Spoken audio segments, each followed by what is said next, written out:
Puedo leer su mente, dijo la niña negra. El juez no le creyó, hasta que ella reveló su secreto más oscuro. Era un lunes gris. Su supervisor, que apenas sabía su nombre después de 7 años de trabajo, la llamó para tener una charla rápida, y en menos de 3 minutos le entregó la carta de despido como si le estuviera pasando el periódico del día. Le dijo que era algo de la central, que no era nada personal y que podía recoger sus cosas con calma. Amanda no respondió, ni siquiera lloró. La indignación no encontraba voz ni fuerza dentro de ella. Era como si le hubieran dado un golpe invisible. Le dolió por dentro, pero por fuera solo asintió. Cogió su vieja mochila y salió por la puerta giratoria, como quien se despide de un lugar al que nunca perteneció realmente. De camino a casa, en el autobús, miraba por la ventana sin ver nada. La ciudad pasaba ante ella con sus letreros luminosos, sus bocinas, sus pasos apresurados. Todo seguía igual, solo ella se había detenido. Amanda sentía que flotaba fuera de su propio cuerpo. Pensaba en la nevera a medio llenar, en el pago de la hipoteca, en las facturas que ya habían vencido. Pensaba en Esther. Pensaba en cómo le explicaría a su hija que la seguridad que siempre le había prometido ahora se estaba resquebrajando. Durante los primeros días, Amanda intentó mantener las apariencias. Seguía levantándose temprano, ordenando la casa, buscando trabajo por internet, dejando currículos en todos los sitios. Pero el teléfono no sonaba, las puertas no se abrían, y la ansiedad crecía como la mala hierba en su pecho. La cuota de la casa llegó como siempre, puntual, implacable, fría. Amanda contó las monedas, rebuscó en sus ahorros, recortó todos los gastos. Pagó el primer mes atrasado, aunque le dolía. El segundo, tuvo que elegir entre la comida y la factura. Eligió alimentar a Esther. Al tercer mes, ya estaba pidiendo ayuda a la vecina para mantener la luz encendida. En el cuarto, llegó a pensar en vender algunos muebles. En el quinto, dejó de dormir. Amanda siempre había sido una mujer de principios. Nunca le gustó deberle nada a nadie. Siempre creyó en la justicia y la honestidad. Pero cuando la vida se vuelve difícil, el orgullo se convierte en un lujo que pocos pueden permitirse. Aún así, antes de desesperarse, decidió intentar resolverlo con dignidad. Fue a ver a James. Pensaba que, al explicarle su situación, tal vez él mostraría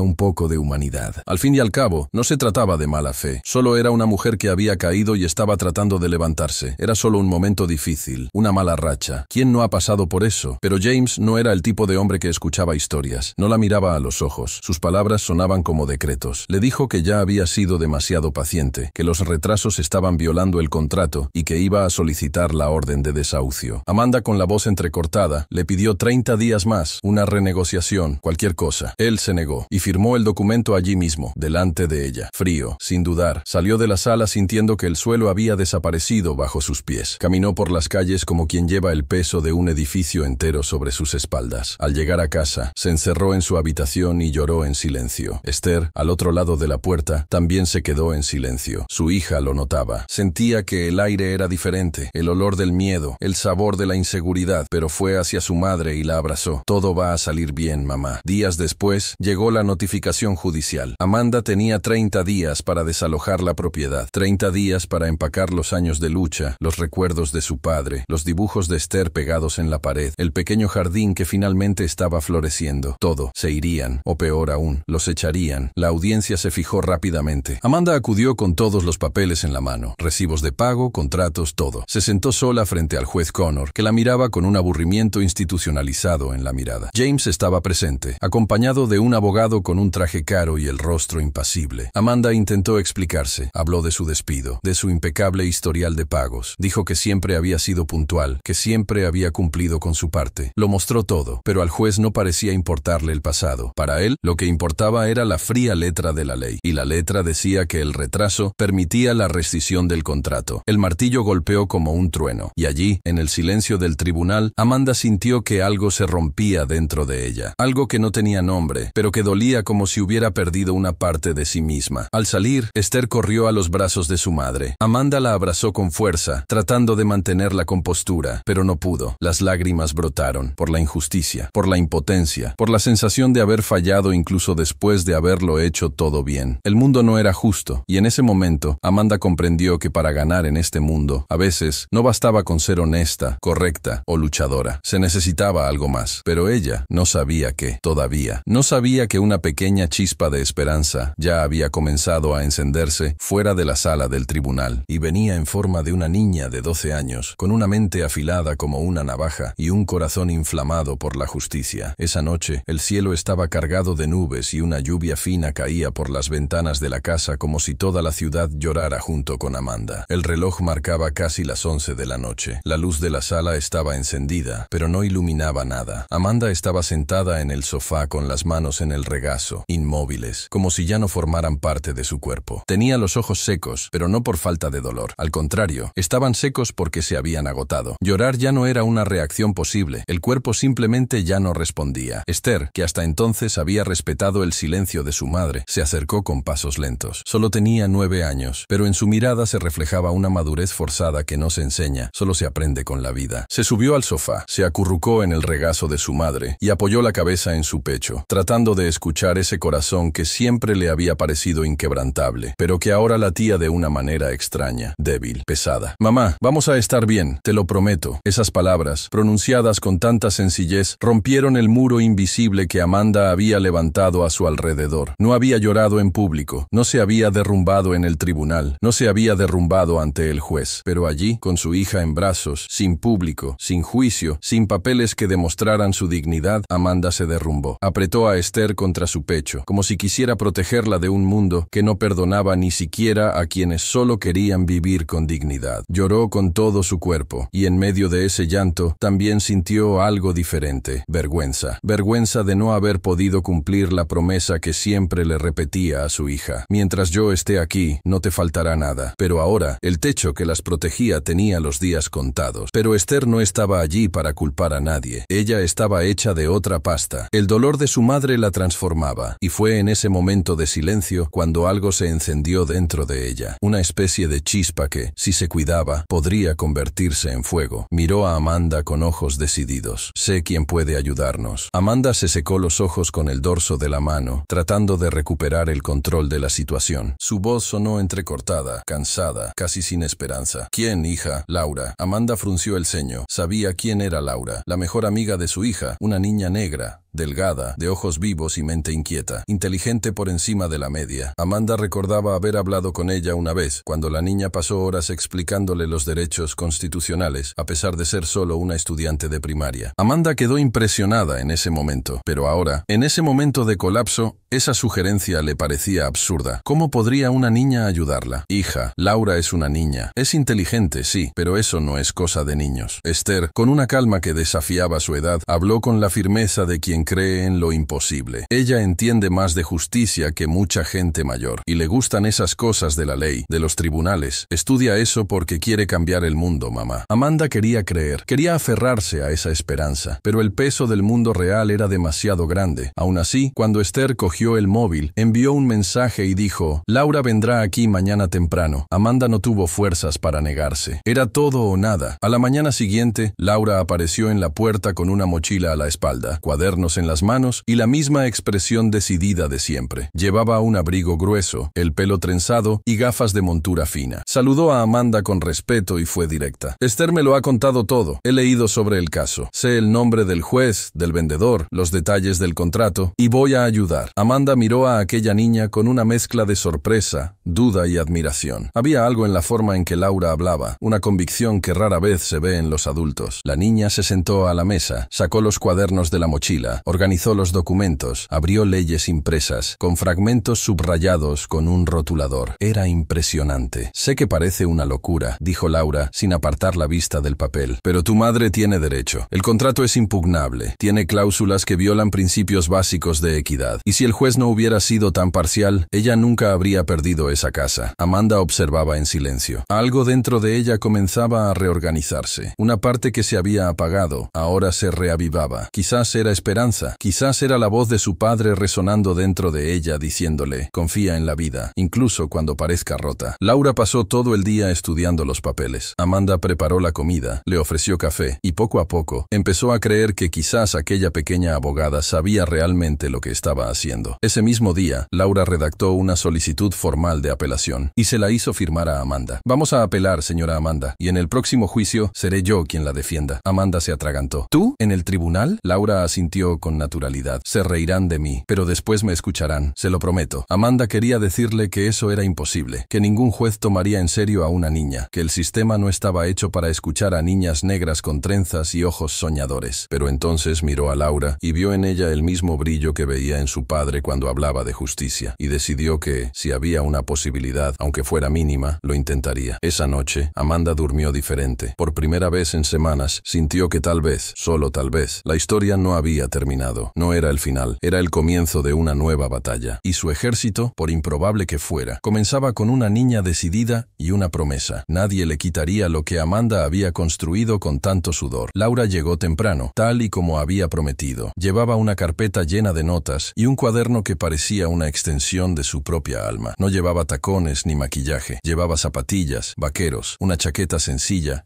y una mirada penetrante. Amanda, por su parte, vestía su ropa más sobria. Se alisó el pelo lo mejor que pudo y apretó con fuerza la mano de Esther, como si esa pequeña mano fuera el ancla que le impedía hundirse por completo. El camino hasta el tribunal fue silencioso. Amanda intentaba preparar su corazón para otra humillación. En el fondo, por mucho que quisiera creerlo, no podía evitar la sensación de que aquello era una locura. Un juez, un tribunal formal, abogados experimentados y, al otro lado, una niña de 12 años. ¿Quién la tomaría en serio? Al llegar, se dirigieron directamente a la sala de audiencias. Era una sala grande y fría, con paredes claras y techo alto. La mesa del juez estaba en el centro, elevada, como un trono. Las sillas estaban organizadas en filas, una mesa para la defensa y otra para la acusación. Todo era rígido, silencioso, imponente. Amanda se sentía pequeña allí, pero Laura parecía encajar. Cuando la niña entró en la sala, sosteniendo su carpeta y colocándose con la seguridad de quien sabe dónde está pisando, todas las miradas se volvieron inmediatamente hacia ella. Primero, los cuchicheos, luego, las sonrisas burlonas. Uno de los asistentes de la fiscalía soltó una risita ahogada. El abogado de James se rió con escarnio. James, con el pecho hinchado, cruzó los brazos y sacudió la cabeza con ironía. Ya había ganado una vez. Para él,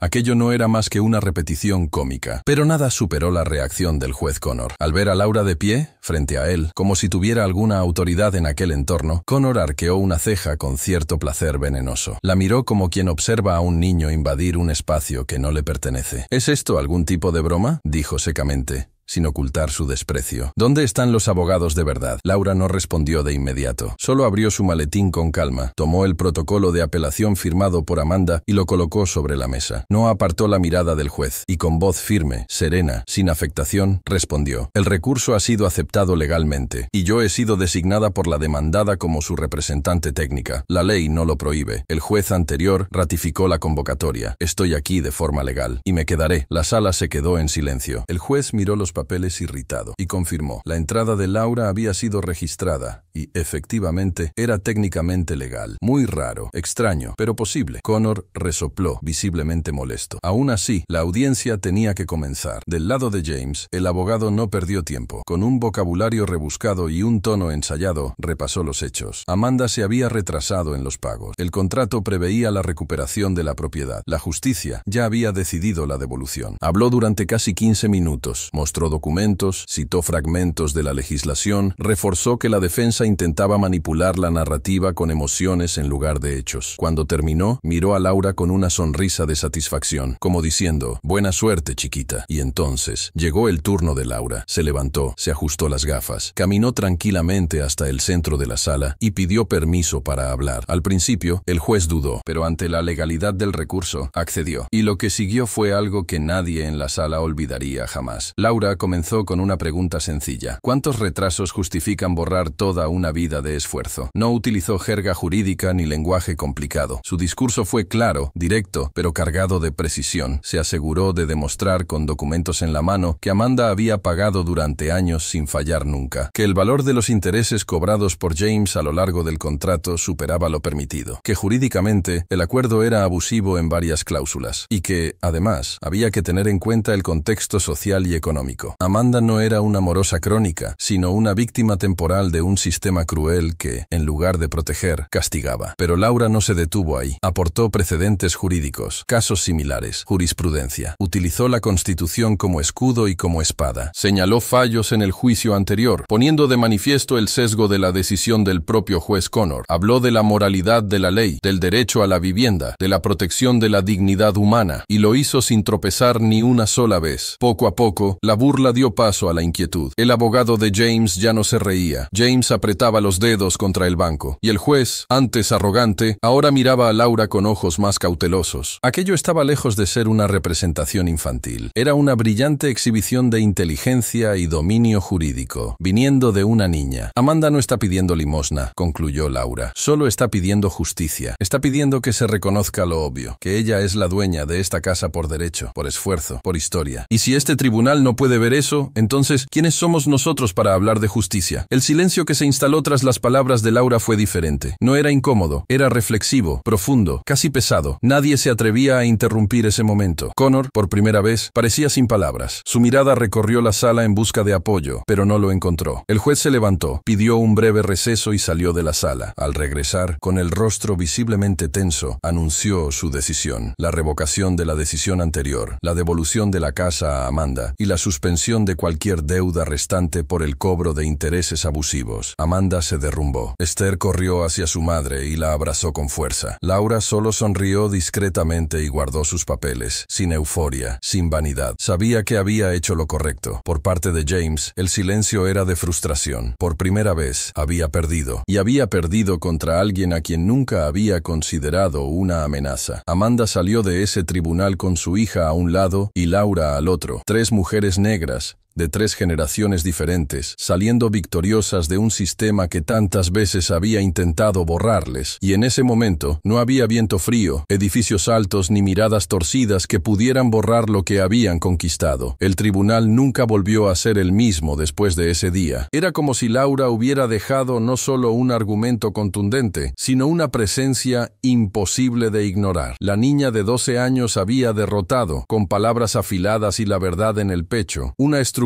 hecha para tragarse a personas como Amanda. Pero fuera de los muros de la justicia, la guerra no había terminado. De hecho, solo estaba cambiando de forma. Amanda regresó a casa al día siguiente como quien vuelve a un campo de batalla. Cada rincón de la casa parecía más vivo, más valioso, como si el simple hecho de permanecer en ese espacio fuera una forma de resistencia. Miró las paredes con gratitud, pero también con cierto temor. El temor de que el mundo, como siempre hacía, encontrara la manera de arrebatarle lo poco que le quedaba. James, por su parte, no digería la derrota. No era un hombre acostumbrado a escuchar un no, mucho menos a ser vencido, expuesto, desarmado ante todos por una chica. La humillación lo consumía más que cualquier pérdida económica. Era el orgullo herido lo que lo mantenía despierto por las noches. Y cada vez que recordaba la escena en el tribunal, el silencio que se produjo tras las palabras de Laura, el juez vacilante, la mujer negra saliendo victoriosa, algo dentro de él chirriaba como metal retorciéndose. James no aceptaba que la justicia se le hubiera escapado de las manos. No aceptaba el veredicto del juez, ni las sonrisas de quienes celebraban la victoria de Amanda. Para él, todo aquello era un absurdo, y como muchos hombres que no soportan perder, comenzó a actuar en las sombras. Empezó a merodear por los alrededores de la casa por las noches. Aparcaba el coche unos minutos delante, con los faros apagados, observando. A veces bajaba y dejaba hojas de papel dobladas en la puerta. Eran mensajes vagos, amenazantes, escritos con rabia contenida. Cosas como: esto no ha terminado, o la calle cobra sus deudas a su manera. Quería sembrar el miedo, quería que Amanda viviera asustada, y lo consiguió. Amanda empezó a cerrar todas las ventanas con llave, incluso durante el día. Esther ya no salía a jugar delante de casa. Los vecinos, que antes eran acogedores, empezaron a actuar con más cautela, como si quisieran evitar involucrarse. La tensión se palpaba en el aire, pero Amanda se negaba a ceder. Ya había perdido demasiado. Ahora no iba a volver a rendirse. Laura, al enterarse de las amenazas, no se quedó callada. Se sentó con Amanda en la cocina e hizo un plan. Le explicó que las amenazas veladas son difíciles de probar, pero que podían documentarlas. Empezaron a registrarlo todo: horarios, matrículas, imágenes de las cámaras de seguridad de los vecinos. Laura, como siempre, actuaba con inteligencia y estrategia, pero Amanda aunque agradecida, sentía cómo el cansancio emocional se apoderaba de ella. Era difícil luchar cuando cada día parecía una cuerda tensada a punto de romperse. Y entonces llegó el golpe que Amanda no esperaba. Un viernes lluvioso, Esther regresaba de la escuela, como de costumbre, por la misma calle por la que caminaba desde hacía años. Llevaba los auriculares puestos, la mochila a la espalda, y caminaba con pasos ligeros, distraída, con la inocencia de quien aún no había conocido la cruda maldad del mundo. Y fue allí, en esa brecha entre la seguridad imaginada y la fría realidad, donde ocurrió algo. Un coche negro, sin matrícula visible, se detuvo a su lado. La puerta se abrió y, en cuestión de segundos, Esther desapareció. Amanda sintió que el tiempo se detenía cuando se dio cuenta de que su hija no volvía. Primero pensó que se había retrasado, luego pensó en problemas en el metro, pero a medida que pasaban las horas, la angustia se apoderaba de ella. Y entonces sonó el teléfono. Al otro lado de la línea la voz era grave, arrastrada, llena de desprecio. Si quieres volver a ver a tu hija, sal de tu casa antes del domingo, sin policía, sin escenas. De lo contrario, no volverá. Amanda casi deja caer el teléfono. El suelo pareció desmoronarse bajo sus pies. Su alma se encogió. El dolor que sintió fue más fuerte que cualquier derrota, más cruel que cualquier humillación. Era como si le arrancaran el corazón del pecho y lo apretaran con manos invisibles. Quería gritar, quería correr, quería destrozar el mundo hasta encontrar a Esther, pero estaba atrapada. Y quien atrapa a una madre entre la vida de su hija y el hogar conquistado con sudor, siempre verá primero cómo se derrumba la casa. Amanda cedió. En menos de 2 días, empacó todo. Se fue sin mirar atrás. Y cuando James volvió a llamar, ella dijo, con la voz entrecortada, pero firme, me fui de la casa. Ahora devuélveme a mi hija. Horas más tarde, los secuestradores dejaron a Esther en una carretera apartada, desorientada, asustada, pero viva. Amanda la encontró y la abrazó con fuerza, como si quisiera fundir sus 2 cuerpos en uno solo. Regresaron a una pequeña habitación de hotel con lo poco que tenían, y fue allí,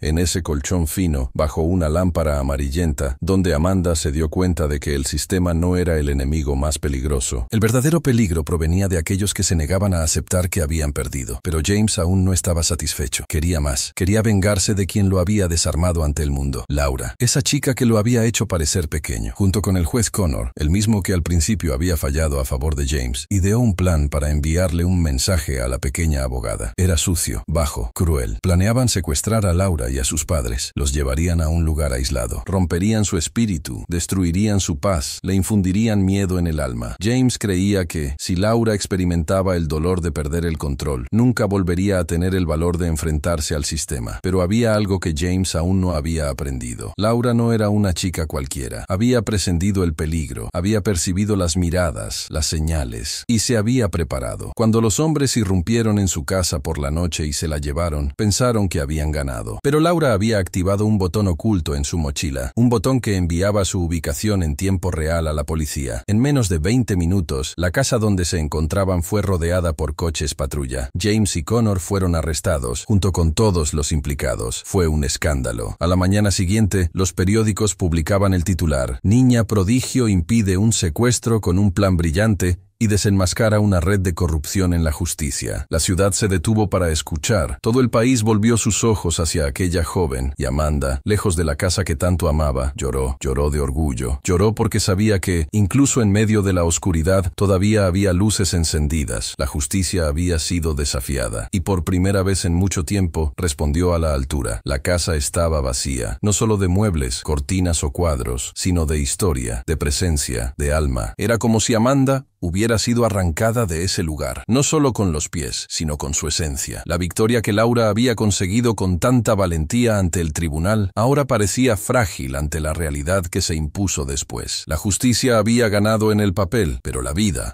real, se mostró mucho más cruel que cualquier proceso judicial. Amanda sabía que había hecho lo correcto al salir de la casa para salvar a Esther. No había duda ni arrepentimiento. La vida de su hija siempre sería su prioridad, pero aún así, perder ese hogar, aunque fuera de forma estratégica, le costó algo dentro de ella que no se podía medir. Era como si algo hubiera muerto en silencio cuando cruzó la puerta por última vez. Algo que nadie vio, que no salió en los periódicos, que no fue noticia, pero que dolía como si el corazón estuviera en ruinas. Aquella pequeña habitación de hotel donde se encontraban ahora solo servía de refugio, no de hogar. El papel pintado amarillento, la colcha gastada, el aire viciado, todo allí parecía provisional, impersonal. Amanda dormía mal, se despertaba asustada, oía Oía ruidos en el pasillo e imaginaba lo peor. La sombra de James aún la seguía, a pesar de estar preso. Y eso era quizás lo más perverso. La sensación de que, incluso cuando el enemigo está lejos, el miedo sigue viviendo cerca. Esther, por su parte, ya no era la misma. Desde el secuestro, la niña permanecía callada durante largos periodos de tiempo. Antes era habladora, curiosa y sonriente. Ahora se encerraba en sí misma. No quería salir sola, no quería jugar, no podía dormir sin su madre a su lado. Amanda intentaba mantener la calma, pero sentía que se le encogía el corazón cada vez que veía a su hija despertarse en mitad de la noche con los ojos muy abiertos, buscándola en la oscuridad. La policía había hecho su trabajo. El arresto de James, del juez Connor y de los demás cómplices del secuestro fue ampliamente difundido. Laura había sido aclamada en todo el país. La niña prodigio que desarmó a una banda desde su cautiverio. Los titulares alababan su valentía, su inteligencia, su frialdad estratégica, pero nadie hablaba de las noches de insomnio que vinieron después, de los temblores, de las pesadillas, de las conversaciones en voz baja entre los padres de Laura, preocupados por lo que esa exposición prematura podría costarle a su hija. Laura se mantenía firme por fuera, pero Amanda, que ahora la conocía mejor, sabía que había grietas ocultas. Durante una conversación nocturna,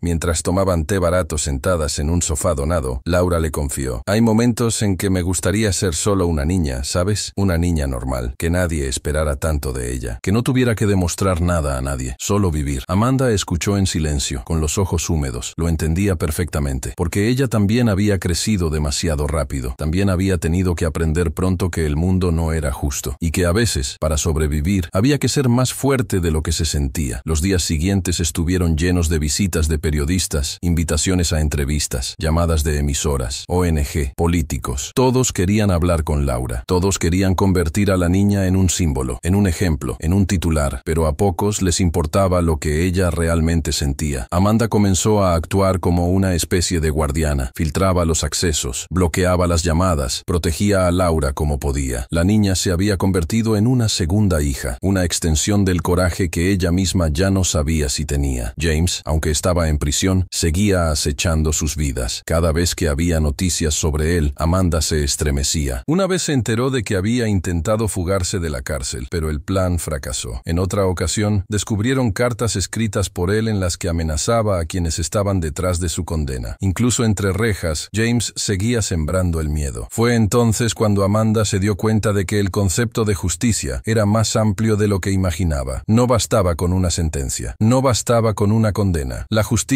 cuando es verdadera, debe llegar al corazón de las víctimas. Debe restaurar, reparar, devolver la dignidad. Y eso, por desgracia, lleva tiempo, mucho más tiempo que una decisión judicial. Mientras tanto, Amanda intentaba encontrar formas de mantener a su hija. Buscaba trabajos sencillos, hacía limpiezas, vendía dulces caseros en las plazas, ayudaba a los ancianos del barrio con las compras a cambio de unas monedas. No era por orgullo, era por supervivencia, y lo hacía todo sin quejarse, porque ahora sabía que la lucha por la justicia no termina con el sello del juez. Ahí es donde empieza. Esther comenzó a hacer terapia. Era gratuita, ofrecida por una ONG local que acompañaba a víctimas de violencia urbana. Poco a poco volvió a sonreír. Pequeñas sonrisas, tímidas, pero reales. Laura la visitaba con frecuencia y juntas recordaban los días de colegio, los trabajos en grupo, las tardes de dibujos y sueños. La amistad entre las dos era algo más fuerte que la infancia. Estaba hecha de dolor compartido, de esperanza recuperada. Amanda pensaba constantemente en la casa. Sabía que, aunque se había ido por su seguridad, esa casa seguía siendo suya. Legalmente, moralmente, históricamente. Era más que paredes. Era el símbolo de todo lo que había luchado por conseguir, y sabía que algún día volvería allí, pero no en ese momento, todavía no. Mientras tanto, su vida estaba hecha de fragmentos, días que se repetían con pequeñas victorias y largas esperas. La vida seguía a un ritmo extraño, lento por fuera, intenso por dentro, como si el tiempo estuviera tratando de curar lo que nadie veía. Y entonces, una tarde cualquiera, Amanda vio bailar a Esther, sola, en la habitación del hotel, sin música, sin coreografía, sin público. Era un movimiento libre, espontáneo, casi imperceptible, pero era baile, y Amanda, con los ojos llorosos, sonrió, porque entendió, allí mismo, que incluso ante tanto dolor, todavía había espacio para la vida. Esa pequeña danza fue el comienzo del renacimiento. El precio de la victoria había sido alto, doloroso, injusto en muchos niveles, pero aún así, había victoria, había vida, había valor. Amanda sabía que aún habría luchas, que el camino sería largo, pero ahora, con Esther más fuerte, Laura a su lado y el corazón latiendo con fuerza, volvía a recordar quién era. Una mujer que no se doblega, una madre que no retrocede, un alma que, aunque herida, se niega a rendirse. Porque, al fin y al cabo, el precio de la victoria puede ser alto, pero no más alto que el valor de la libertad. La habitación del hotel estaba limpia, pero olía a todo lo que es provisional. Aquellas paredes blancas, sin cuadros, sin recuerdos, parecían más un recordatorio de lo que Amanda había perdido que un verdadero refugio. Miró al techo como quien busca respuestas donde no las hay. Esther dormía a su lado, con el cuerpo encogido y el rostro aún tenso, incluso en sueños. Hacía días que la niña no hablaba mucho, dormía poco y comía aún menos. No había mayor dolor para Amanda que ver a su hija apagarse poco a poco. Y todo por culpa de una casa, o mejor dicho, por culpa de un hombre que no sabía perder. Amanda sabía que no podía culparla. Esther era solo una niña que intentaba sobrevivir al miedo, pero aún sabiéndolo, el sentimiento de culpa crecía dentro de ella como un muro de hormigón. Era ella quien debía protegerla. Era ella quien debía garantizarle seguridad, amor, refugio. Y había fallado. Aunque no tuviera la culpa directa, había fallado. La primera noche fuera de casa, Amanda no durmió. Pasó horas caminando de un lado a otro, mientras miraba sus cosas apiladas en un rincón de la habitación. Una lámpara antigua, una maleta con ropa mezclada, la muñeca favorita de Esther con el brazo roto. Era todo lo que quedaba de la vida que habían tenido. Todo lo que había podido llevarse en aquella salida apresurada, forzada, humillante. Recordaba el momento exacto en que cruzó la puerta por última vez. James no estaba allí. Envió a un intermediario, un hombre alto y callado que recibió la llave sin decir palabra. Amanda no miró atrás. Sabía que, si lo hacía, no tendría fuerzas para seguir adelante. Simplemente se marchó, con el corazón destrozado y el alma hecha pedazos. Agarraba la mano de su hija como quien se aferra a un hilo de vida. La calle estaba gris ese día. El cielo estaba nublado y soplaba un viento frío. Era como si la ciudad reflejara la derrota silenciosa que ella llevaba en el pecho. Una derrota que no era solo material, era existencial, porque perder una casa no era solo perder un techo. Era perder el suelo, la historia, las raíces, la dignidad. Laura intentó insistir. Quería que Amanda se quedara, que resistiera. Pero Amanda, con la mirada cansada, respondió con la voz ronca de quien ya ha luchado demasiado. No voy a arriesgar la vida de mi hija por una pared. Y Laura, incluso con la fuerza de quien ya se ha enfrentado a gigantes, no insistió. Lo entendió. Porque detrás de esa decisión había amor. Un amor tan feroz que era capaz de renunciar a todo para garantizar un poco de paz. Aún así, Laura no dejó que Amanda se hundiera. En los días siguientes, se turnaba entre entrevistas,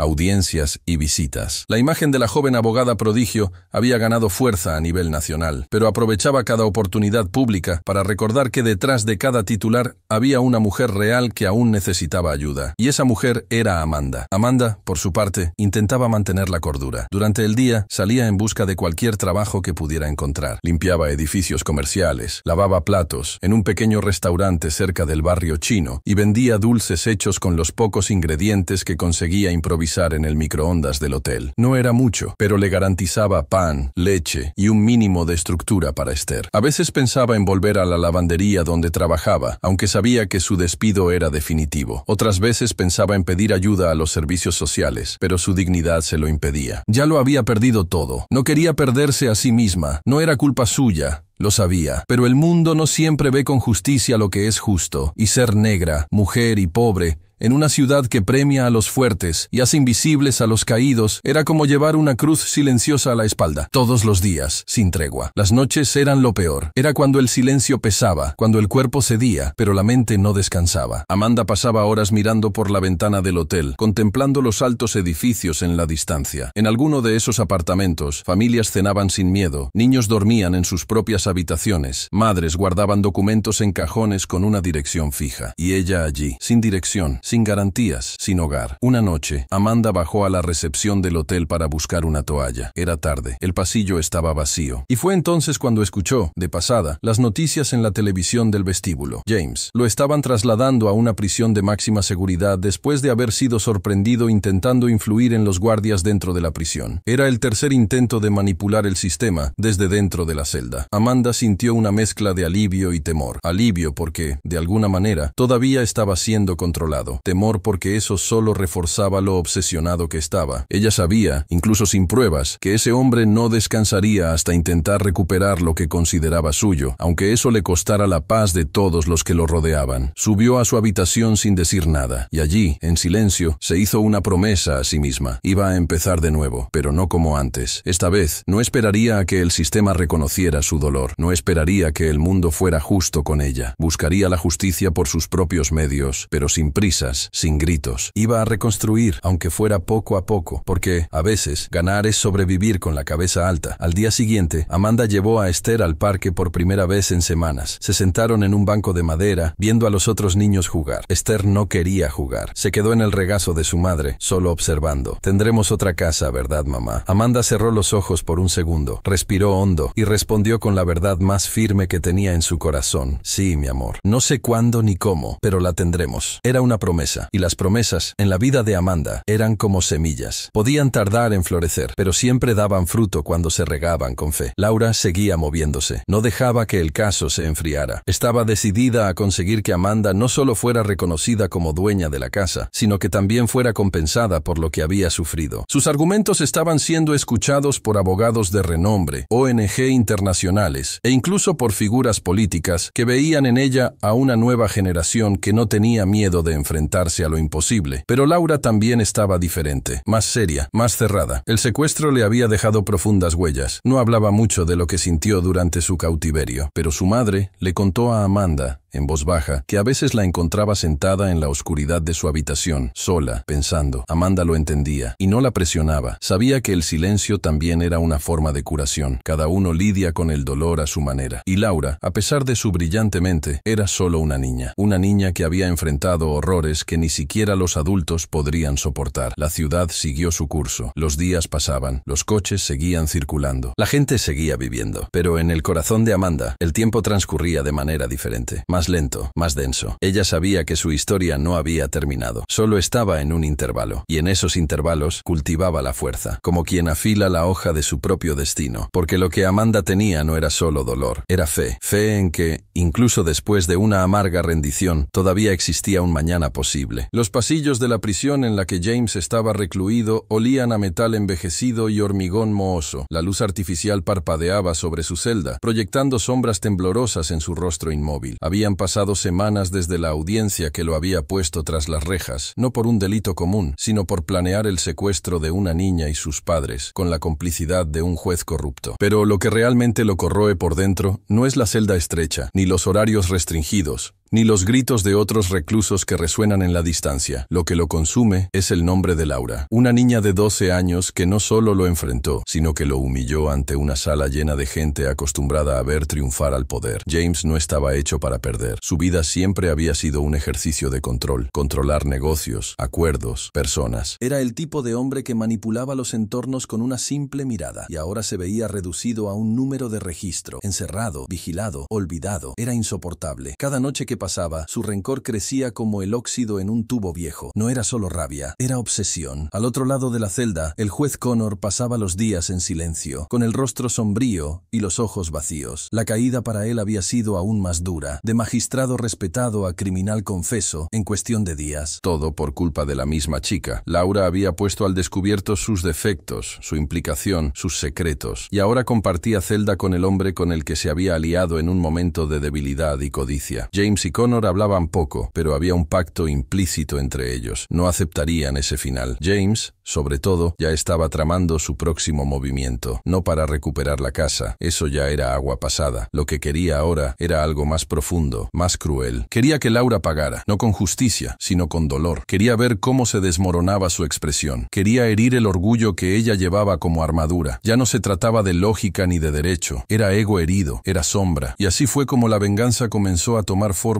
en la oscuridad de la celda, lejos de los ojos de la ley, pero con la precisión de una navaja escondida. James sabía que no tenía mucho tiempo. Tenía que actuar antes de ser trasladado a otra prisión, donde el aislamiento sería aún mayor. Entonces, recurrió a los contactos que aún tenía fuera de allí. Gente dispuesta a ensuciarse las manos por dinero. Gente que le debía favores. Y con cuidado, comenzó a trazar un plan. El plan era simple en su crueldad. Laura y sus padres serían secuestrados. Pero Esta vez, la intención no era el chantaje ni el regateo. Era el dolor, era el miedo, era venganza pura. Laura vería a sus padres recibir una paliza delante de ella. Vería la desesperación que ella misma había causado. Y entendería que meterse con ciertas personas tenía consecuencias. Fuera, Laura seguía con su vida de forma sorprendentemente serena. Asistía a entrevistas, debates, reuniones con defensores públicos, siempre acompañada por sus padres. Se convirtió en una especie de símbolo nacional de la resistencia y la inteligencia juvenil, pero, en el fondo, sabía que la paz era frágil. Lo sentía. Su instinto le alertaba de que algo aún no había terminado. A veces se despertaba en mitad de la noche con la sensación de que la observaban. Otras veces veía a personas diferentes siguiéndola, rostros desconocidos, coches que se quedaban demasiado tiempo en el mismo sitio. No decía nada a sus padres para no preocuparlos, pero empezó a andar con más cuidado. Su cuaderno ahora no solo tenía anotaciones sobre leyes, sino también horarios, matrículas y nombres sospechosos. Fue un jueves por la mañana, cuando el cielo estaba cubierto de nubes bajas y el viento silbaba entre los árboles del barrio, cuando Laura recibió la primera prueba concreta. Un sobre marrón, sin remitente, fue dejado frente a la puerta de su casa. Dentro no había ninguna amenaza directa, solo una foto. Una imagen de su madre caminando hacia el mercado, tomada claramente desde lejos, con zoom. No era una advertencia, era una demostración de poder, un mensaje tácito. Sabemos dónde estáis. Cogió la foto y, sin dudarlo, la escaneó y analizó los detalles de la imagen, las marcas de agua, la resolución, y entonces activó el protocolo que había creado con la ayuda de un antiguo mentor de la ONG de protección jurídica. Un botón oculto en la pulsera que llevaba, discreto, activaba dos señales, una para la comisaría local y otra para una aplicación que enviaba su ubicación en tiempo real. También había una grabación automática programada para activar la cámara del móvil en caso de detectar un movimiento repentino. Laura no solo estaba viviendo, estaba preparada. Esa misma noche, mientras sus padres dormían, Laura oyó pasos en el patio, silenciosos, ensayados. No gritó, no corrió. Cogió su móvil y activó la alarma. En cuestión de segundos, los sensores se activaron. La cámara comenzó a grabar. Las señales fueron enviadas. La puerta trasera fue forzada. 3 hombres encapuchados irrumpieron en la casa. Laura permaneció inmóvil. Sabía que necesitaba tiempo. Sabía que la policía vendría. Solo tenía que sobrevivir esos minutos. Uno de ellos la agarró por el brazo. Ella se dejó llevar. No se resistió, pero mantuvo la mirada atenta, calculando cada segundo. Sus padres fueron reducidos en el dormitorio y atados. Los hombres estaban nerviosos, pero decididos. «Esto es para que aprendas a estar en tu sitio», fue la única frase que se dijo. Después, el silencio sepulcral de los agresores y la respiración entrecortada de sus padres. Pero entonces, antes de que pudiera producirse cualquier acción más agresiva,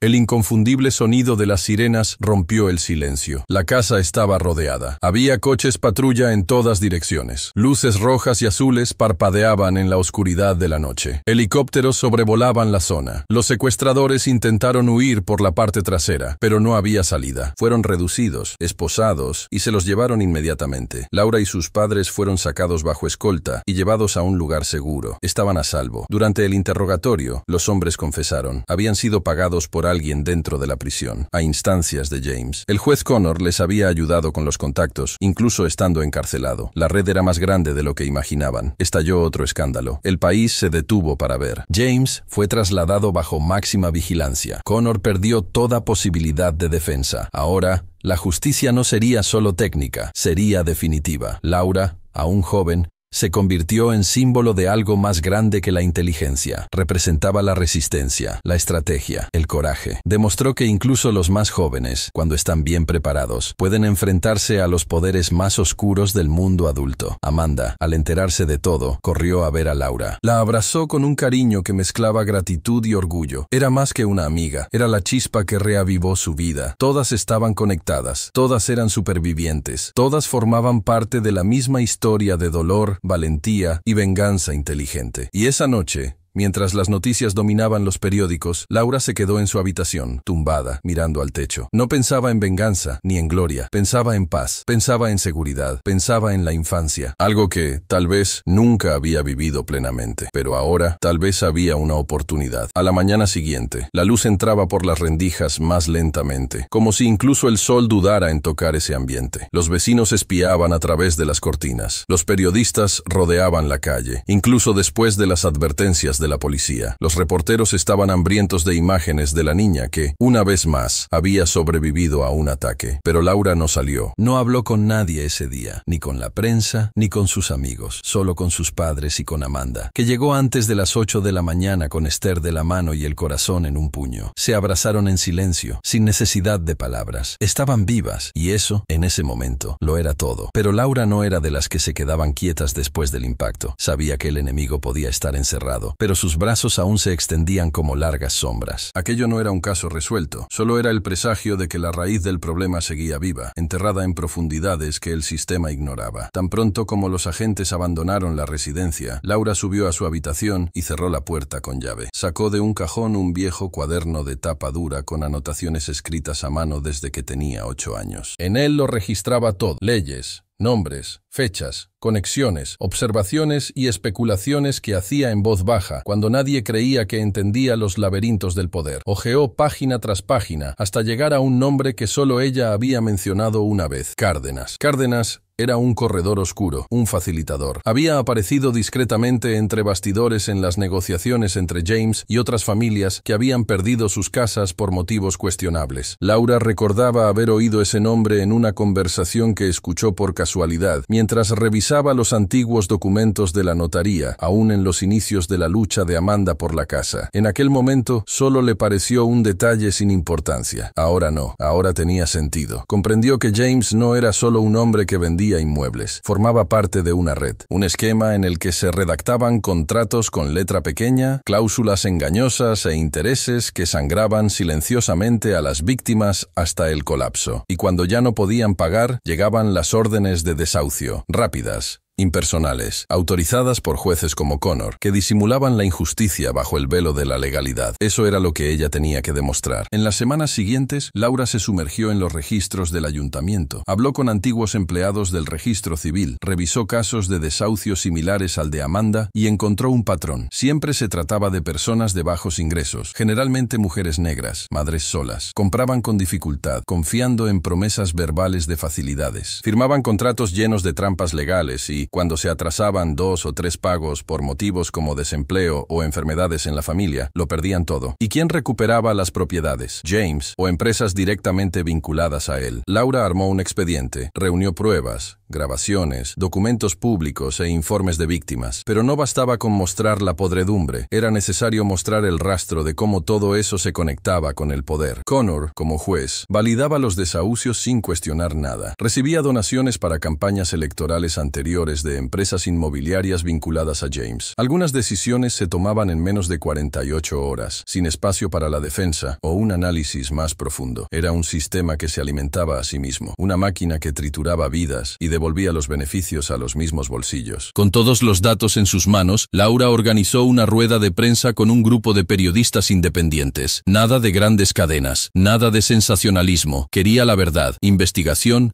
y consecuencias. Presentó los documentos en una pequeña sala de un auditorio prestado por una universidad local. Estaban presentes activistas, abogados, profesores y periodistas de sitios web que investigaban la corrupción en el sistema inmobiliario. Habló durante casi una hora. Con firmeza, claridad e indignación contenida. Nombró nombres, dibujó conexiones, leyó fragmentos de sentencias judiciales con fallos flagrantes, mostró contratos con cláusulas idénticas, mostró recibos e impresiones que vinculaban a Cárdenas, James y el juez Connor. Al terminar dijo con calma: lo que me pasó a mí, a Amanda, a tantas familias invisibilizadas, no fue casualidad, fue un proyecto, y es hora de desmantelar ese proyecto, nombre por nombre. El impacto fue inmediato. En los días siguientes, columnas periodísticas comenzaron a profundizar en la investigación. Surgieron nuevos nombres, otros jueces, más corredores, algunas empresas ficticias. Se presionó a la fiscalía para que actuara. Se abrió una investigación federal. Laura no solo había sobrevivido al segundo ataque, sino que había transformado la violencia que sufrió en una palanca para desenmascarar un esquema que llevaba años funcionando. James fue informado de la repercusión mientras aún estaba en la cárcel. Esta vez no gritó, no rompió nada. Solo se sentó en un rincón de la celda y comprendió que, por primera vez, había perdido de verdad, porque ahora no era solo él quien caía, era todo el sistema el que se derrumbaba con él. Laura había hecho lo que nadie esperaba. Utilizó su dolor como prueba, su inteligencia como arma y su calma como escudo. Amanda, al seguir todo, sentía una mezcla de orgullo y asombro. Ver a esa niña dirigiendo investigaciones, hablando con propiedad ante las cámaras, enfrentándose a figuras que muchos adultos temían, era como ver un milagro en tiempo real. Pero Amanda también sabía que Laura era humana, y una noche la encontró sentada sola en el patio, mirando al cielo con los ojos rojos. Se sentó a su lado. Laura no dijo nada. Amanda tampoco. Se quedaron allí, en silencio, hasta que Laura dijo: «Solo quería que nadie más tuviera que pasar por esto». Amanda le agarró la mano con fuerza y le dijo, con la voz entrecortada: «No tienes ni idea del bien que has hecho, Laura». Y en ese instante, bajo las estrellas, sin público, sin cámaras, sin titulares, Laura sintió por primera vez en mucho tiempo algo sencillo y puro: paz. Era el comienzo de una nueva etapa, la etapa en la que el genio no solo tenía que defenderse, sino que por fin podía respirar. Laura llevaba consigo una sencilla carpeta. No era de cuero noble ni estaba hecha para impresionar. En su interior descansaban documentos, pruebas, archivos y el corazón de la verdad que tanto había costado escuchar. Amanda caminaba a su lado, con el rostro sereno, pero con los ojos llenos de historia. Esther, ahora un poco más mayor, se agarraba con fuerza a la mano de su madre, como si quisiera decir con ese simple gesto: «Estoy aquí y lo he visto todo». En las escaleras del tribunal esperaban fotógrafos y periodistas, pero esta vez no había ansias por el escándalo, por la polémica fácil. El ambiente era otro. Era como si todos supieran que lo que estaba a punto de suceder no era solo un juicio más, era el final de un ciclo de dolor, y tal vez el comienzo de algo nuevo. Dentro, la sala del tribunal estaba llena. Había defensores públicos, representantes de organismos de derechos humanos, miembros del Ministerio Público, e incluso observadores internacionales. El caso había atraído la atención mundial después de que las investigaciones llevadas a cabo por Laura revelaran la red de abusos e injusticias en el mercado inmobiliario. A partir de ahí, la historia de Amanda dejó de ser solo la de una propiedad perdida para convertirse en el retrato cruel de una estructura montada para succionar lo que les queda a los más vulnerables. El juez encargado del nuevo juicio era un hombre diferente. Se llamaba Alejandro Méndez. Respetado por su historial limpio y su compromiso con el principio de la dignidad humana, Méndez había sido convocado especialmente para juzgar el caso tras la caída de Connor. No solo tenía ante sí un proceso, sino una oportunidad de devolver a un nombre, a una familia, a un barrio, lo que les había sido arrebatado no por la fuerza de la ley, sino por la mala fe oculta entre líneas y decisiones compradas. Laura fue la primera en hablar. Se levantó con elegancia y con la postura segura de quien sabe exactamente el valor de lo que lleva consigo, comenzó su exposición. No había teatralidad en sus palabras, no había espectáculo. Lo que había era profundidad, dominio técnico y una emoción contenida que hacía que cada argumento fuera más real. Comenzó reconstruyendo la trayectoria de Amanda,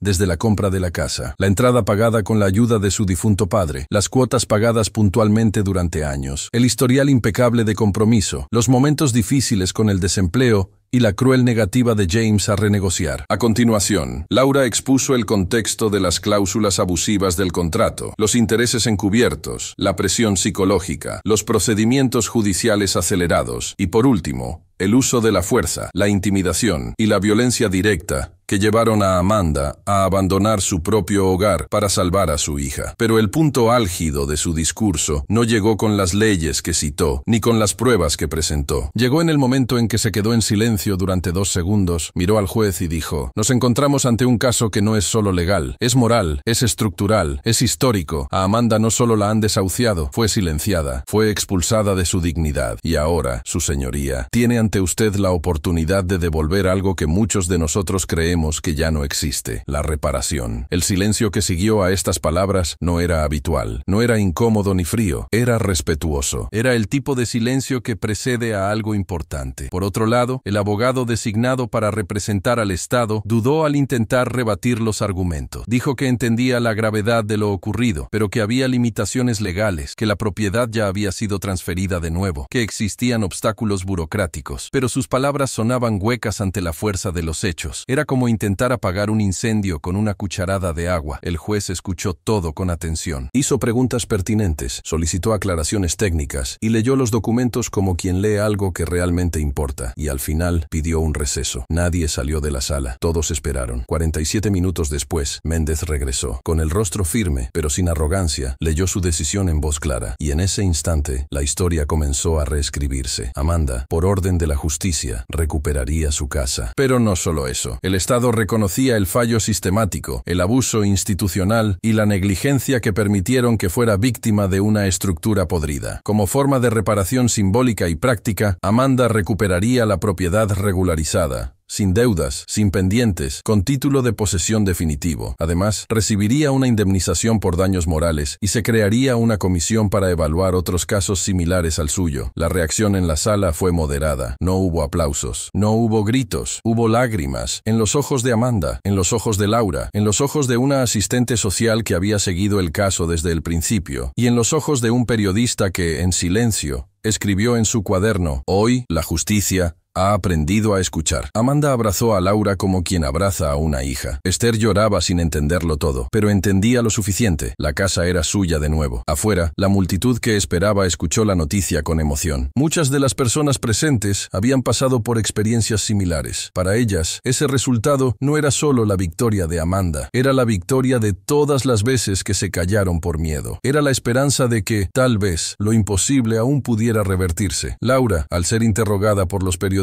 no habló de su victoria, habló del proceso, de las personas, de la importancia de mirar más allá de los papeles. Dijo que Amanda era el retrato de millones de mujeres que llevan el país a cuestas y que lo mínimo que merecen es tener un lugar donde descansar en paz. No estamos hablando solo de ladrillos, dijo, estamos hablando de pertenencia. En los días siguientes, Amanda regresó a casa con Esther. La calle parecía más viva, los vecinos más cercanos. El árbol del patio seguía allí, como esperando su regreso. Al entrar, Amanda respiró hondo. El aire era el mismo, pero había algo nuevo en el espacio, algo ligero, algo que aún no podía nombrar, pero que, en el fondo, siempre había deseado: alivio. Limpió los rincones, abrió las ventanas, quitó las sábanas de los muebles. Esther corrió por el pasillo como solía hacer antes. Amanda encendió la cocina, preparó arroz y frijoles, y puso los 2 platos sobre la mesa. Sencillo, pero con el sabor de lo que se consigue con resistencia. Y esa noche, mientras las luces de la ciudad parpadeaban en la distancia, y el silencio de la casa era por fin un silencio de paz, Amanda se sentó en la silla del porche, miró al cielo y dejó que las lágrimas fluyeran sin culpa. Esta vez no eran de dolor, eran de redención. Había algo diferente en aquella mañana, un tipo de silencio que no pesaba, sino que acogía. Amanda abrió los ojos antes de que sonara el despertador. El sol se filtraba a través de las ligeras cortinas de la habitación,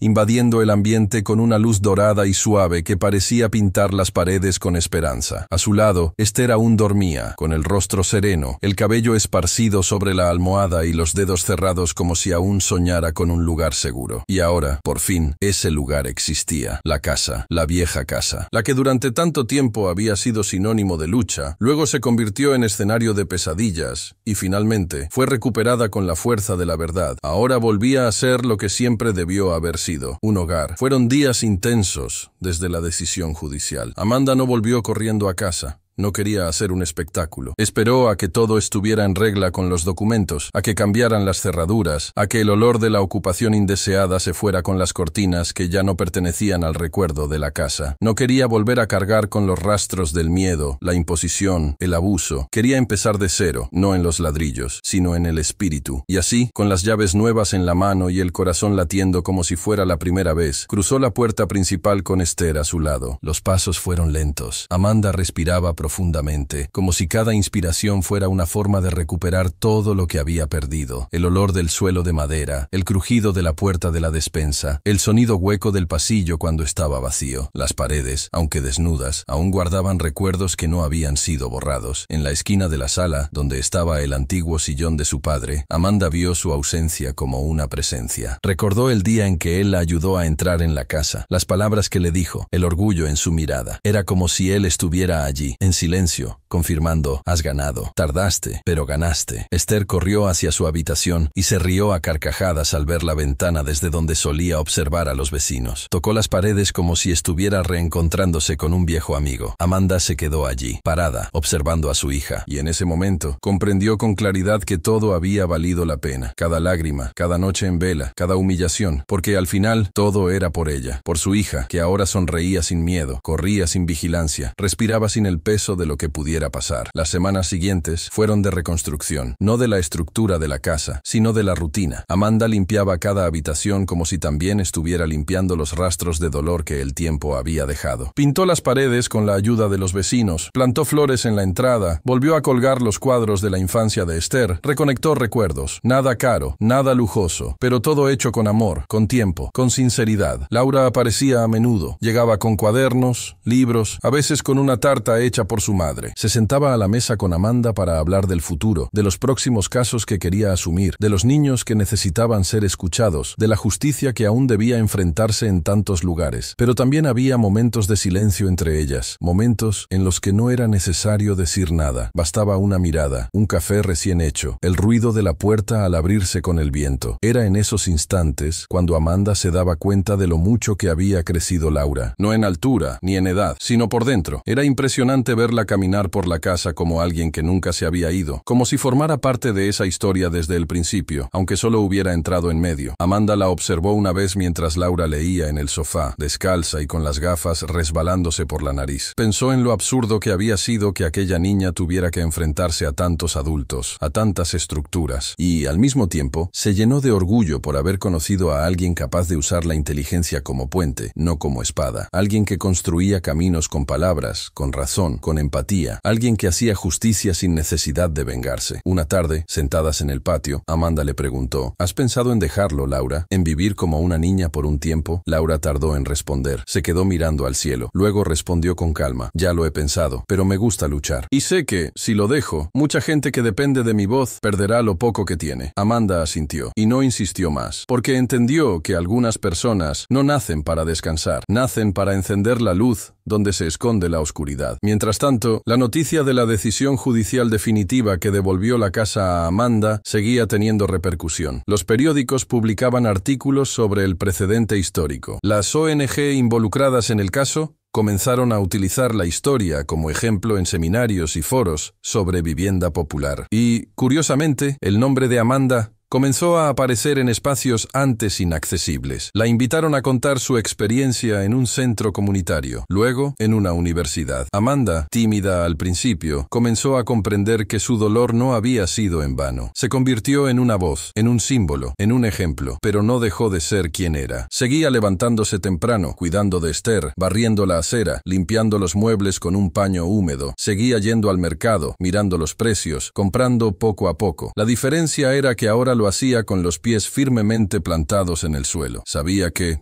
por primera vez en mucho tiempo, ese suelo era suyo por derecho, no por concesión. Y entonces llegó el día en que Amanda hizo lo que más deseaba desde que todo comenzó. Invitó a los vecinos a almorzar a su casa. Fue sencillo: arroz, frijoles, carne asada y ensalada. Laura trajo pastel. Esther hizo dibujos para colgar en la pared de la cocina. La casa se llenó de risas, de voces, de buen olor. Las ventanas abiertas dejaban pasar el viento libremente. La música sonaba suavemente en la radio. Era como si la casa volviera a estar viva, como si hubiera esperado todos esos años por ese momento. Durante el almuerzo, una vecina mayor, la señora Marilia, tomó la mano de Amanda y le dijo: Esta casa tiene raíces, y las raíces no se arrancan fácilmente. Amanda sonrió. Era cierto. Más tarde, cuando el sol comenzaba a ponerse y la calle volvía a su silencio habitual, Amanda se quedó sola en el porche. Miró el cielo anaranjado, sintió el aire fresco de la tarde y se permitió sentir paz. La paz que no venía de la ausencia de problemas, sino de la conciencia de que era posible vencerlos. La paz que brota cuando, después de tanto tiempo, miras a tu alrededor y reconoces: estoy en casa. Y no era solo una casa de ladrillos, era la casa que había sobrevivido al miedo, al desahucio, al secuestro, a la injusticia, a las amenazas. Era la casa que Laura había ayudado a recuperar no solo con leyes, sino con valentía. Era la casa donde Esther podía crecer sin esconderse. Era la casa donde Amanda podía, por fin, sentarse sin el peso de la duda. El hogar había sido recuperado, y con él también el alma. Los días que siguieron al almuerzo comunitario fueron, quizás, los más tranquilos que Amanda había vivido en muchos años. La casa, ahora llena de vida, y ya no de ansiedad, respiraba como un organismo completo. Los pasillos volvieron a tener sonidos familiares. Las comidas volvieron a oler a hogar. El futuro, por primera vez en mucho tiempo, no parecía amenazante, sino abierto. Sin embargo, la paz, por muy verdadera que sea, es frágil cuando se vive con recuerdos que insisten en rondar los rincones del alma. Amanda lo sabía, ya no vivía con miedo, pero sí con una atención que solo conoce quien ha sido traicionado por la justicia. Seguía las noticias, leía los periódicos locales y prestaba atención a cualquier detalle que pudiera parecer extraño. La tranquilidad era demasiado buena para no vigilarla. Y fue en un domingo tranquilo, cuando el cielo estaba pálido y el viento soplaba suavemente en las ventanas de la cocina, cuando llegó la primera noticia. James había escapado. Amanda lo escuchó en la vieja radio que tenía encendida mientras preparaba el almuerzo. La noticia llegó rápida, sin muchos detalles. Se había producido un motín en la prisión federal de máxima seguridad. Durante el caos, 3 reclusos habían escapado. Uno de ellos era James. Otro, irónicamente, era Connor, el ex juez que había sellado su primera derrota judicial. Amanda apagó la radio con las manos temblorosas. Por un momento, todo a su alrededor pareció borroso. Ni siquiera el olor del arroz quemándose en la olla la hizo moverse. Su cuerpo lo sabía incluso antes de que su mente pudiera procesarlo. Todo lo que había conquistado, cada centímetro de paz, cada gota de estabilidad, ahora estaba en peligro otra vez. Se sentó en la silla de la cocina, respiró hondo y cerró los ojos. No iba a desesperarse. Ya no. Ya había enfrentado cosas peores. Ya había ganado guerras más grandes, pero ahora era diferente, porque esta vez no tenía que demostrar nada, solo tenía que proteger lo que era suyo, y eso lo haría con toda la calma del mundo. Llamó a Laura de inmediato. La chica contestó al primer tono. Ya lo sabía. Laura había estado siguiendo la situación desde la madrugada, se había puesto en contacto con las autoridades locales y, por supuesto, ya había activado de nuevo los protocolos de seguridad que ella misma había ayudado a desarrollar meses atrás. Pero había algo en la voz de Laura que Amanda reconoció. No era miedo, era cálculo. Laura estaba evaluando el riesgo, trazando los próximos pasos, y Amanda se sintió protegida solo por saber que esa mente seguía con ellas. A la noche siguiente, Amanda soñó con su padre. No era un sueño nítido, era más como una presencia. Estaba sentada en el suelo de la casa, rodeada de cajas, y su padre se acercaba en silencio, con una mirada tranquila, como diciendo, ha llegado la hora. Se despertó antes de que se dijera una sola palabra, pero lo entendió, y esa mañana, sin dudarlo, decidió que era hora de irse, no por miedo, sino por elección. Amanda reunió a Esther y Laura en la sala de estar. Les contó su decisión. Iba a vender la casa. Había hablado con un abogado de confianza y un grupo comunitario dispuesto a comprar la propiedad para convertirla en un centro de apoyo a mujeres víctimas de desahucios y violencia urbana. La casa, por lo tanto, no se perdería, sino que se transformaría. Seguiría viva, seguiría sirviendo, pero ahora, sin la presencia física de Amanda. Había decidido irse a España, una antigua invitación de una prima lejana que vivía en Barcelona, que había seguido su historia desde la distancia y le había ofrecido refugio, una oportunidad y un nuevo comienzo. Amanda la había rechazado tantas veces por orgullo, pero ahora entendía que empezar de nuevo en otro lugar no era huir, era respirar. Laura, a pesar del dolor de la despedida, lo entendió. Sabía que Amanda lo necesitaba, que Esther necesitaba crecer lejos de las sombras de James, que ciertas heridas solo se curan cuando se cambia de paisaje, de idioma, de tierra. Y entonces comenzaron las despedidas. El barrio se reunió la noche antes del viaje. Hubo abrazos, recuerdos, promesas de mantenerse en contacto. Amanda fue homenajeada con una placa simbólica por el centro comunitario. Laura leyó un pequeño texto en su honor, emocionando incluso a los rostros más contenidos del vecindario. Esther, tímida, repartió los últimos dibujos que había hecho a cada uno de los presentes. Pequeñas flores de papel con la palabra «Gracias» escrita en un rincón. La mañana del viaje, Amanda entró por última vez en la casa que había cambiado su vida. Recorrió las habitaciones en silencio, tocó las paredes, abrió todas las ventanas, dejó que la luz entrara como si estuviera limpiando la memoria. Y entonces, con el corazón lleno, dijo una última frase al lugar donde aprendió a resistir. Gracias por acogerme incluso cuando el mundo exterior me dio la espalda. En el aeropuerto, mientras esperaban el embarque, Amanda sostenía la mano de Esther y miraba a Laura con una mezcla de gratitud y nostalgia anticipada. Sabía que esa niña tendría un futuro brillante, pero también sabía que lo que ya había hecho